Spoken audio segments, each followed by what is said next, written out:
Agka nice balaagan ring dapita mga higala, laban ng itas laag no. Dirira da ini sa impasugong bukid noon. Isa po da ini sa mga ginadayong tourist attraction ring lugar.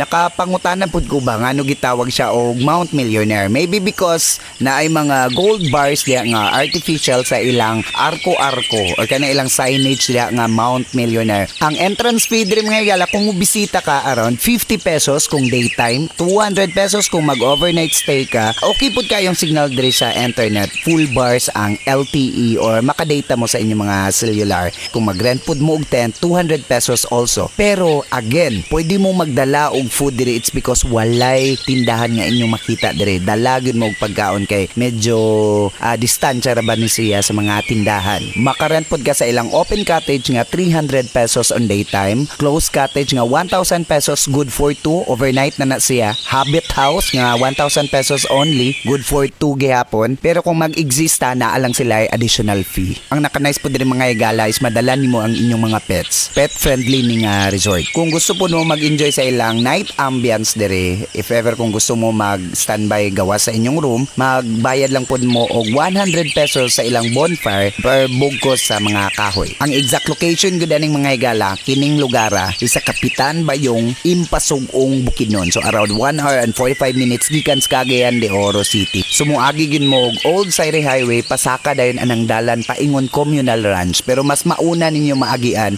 ang Mount Millionaire. Around 1 kilometer man po na pasaka, dili para bagyod fully simentado ang dalan pero kaya ra sa tanang klaseng sakyanan. Kung lain ang panahon mga higala og medyo ulan-ulan pod, struggle gid dagamay kay medyo ligyas gayud og patungas pod. Pero kung wala mo'y sakyanan, pwede ra pod mo maghabal-habal. So ayaw ninyo kalimti pagdala sa inyong jacket ha kay medyo tugnaw ra ba diring lugara. And besides that, tagai imong kaugalingon nga ma-stress free ka og pag-enjoy with your family and friends. So visit Mount Millionaire diri sa Kapitan Bayong, Impasugong, Bukidnon.